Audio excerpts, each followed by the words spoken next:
आदेश जय महाकाल। आपका ये सवाल लाखों लोगों के मन में रहता है।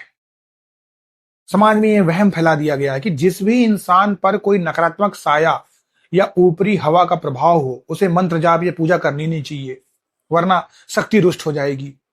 देखिए, एक गुरु के रूप में मैं शिष्य को सीधे, सरल, देसी और इंसानी जुड़ाव के साथ समझाने वाले शब्दों के साथ आज मैं आपको बता रहा हूं और उसको ध्यान से सुनिएगा। बहुत से लोग मुझसे डरते डरते पूछते हैं कि गुरुजी, हमारे घर में किसी अपने पर कोई ऊपरी साया है, कोई नकारात्मक शक्ति है, भूत प्रेत का असर है, क्या ऐसा इंसान मंत्र का जाप कर सकता है? कहीं देवता नाराज तो नहीं हो जाएंगे? देखिए, बाजार के इस जो ये भ्रामक पाखंड है और इस डर के व्यापार से आपको बाहर निकलना है। जिस भी इंसान के पीछे कोई नकारात्मकता पड़ी होती है ना, उसे तो मंत्र का जाप सबसे पहले और सबसे कड़े नियम से करना चाहिए। जब किसी इंसान पर मलिन तरंगों का असर होता है तो उसका मन पूजा में नहीं लगता। मंत्र जपते समय उसे भयंकर नींद आती है, शरीर में कंपन होता है या गुस्सा चढ़ने लगता है। लोग सोचते हैं कि भगवान रूठ गए हैं। अरे भाई, भगवान नहीं रूठ रहे हैं। असल में तुम्हारे भीतर जो शरीर के अंदर है वो मलिन नकारात्मक मंत्र की सात्विक अग्नि से डरकर छटपटा रही है, यानी नकारात्मकता, नेगेटिव एनर्जी। वो नहीं चाहती कि तुम जाप करो, क्योंकि जैसे ही तुम मंत्र की ध्वनि रगड़ना शुरू करोगे उस मलिनता का अंत हो जाएगा। मंत्र कोई साधारण शब्द नहीं है। मंत्र साक्षात अग्नि तत्व और ब्रह्मांडीय ऊर्जा का जागृत अस्त्र होता है।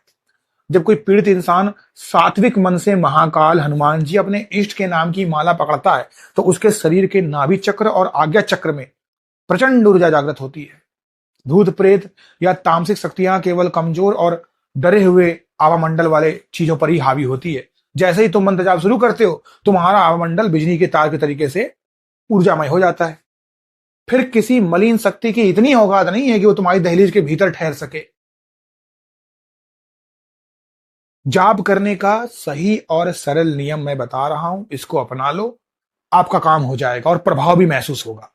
पहला, घबराना नहीं है। राम नाम, महामृत्युंजय या हनुमान चालीसा का पाठ ऊंचे स्वर में करना शुरू कर दो। दूसरा, जाप करते समय अपने पास एक पात्र में जल जरूर रखो और जाप के बाद उस अभिमंत्रित जल को पी लो और पूरे घर में छिड़क दो। अपने मस्तक पर रोज सात्विक भस्म या चंदन का तिलक लगाओ ताकि तुम्हारा आज्ञा चक्र सुरक्षित रहे। और जो भी ये शक्ति हो, नेगेटिव एनर्जी, भूत प्रेत, ब्रह्म राक्षस, इन मलिन शक्ति को दहलीज से पार खदेड़ने के लिए जाप के समय हमेशा शुद्ध सामग्री का आपको प्रयोग करना है, आर्टिफिशियल नहीं। क्योंकि शुद्ध सामग्री जो प्राकृतिक होती है, पवित्र सुगंध के साथ घर के वातावरण के हर तामसिक तरंग को जलाकर भस्म कर देती है और तुम्हारा सुरक्षा घेरा अभेद बन जाता है।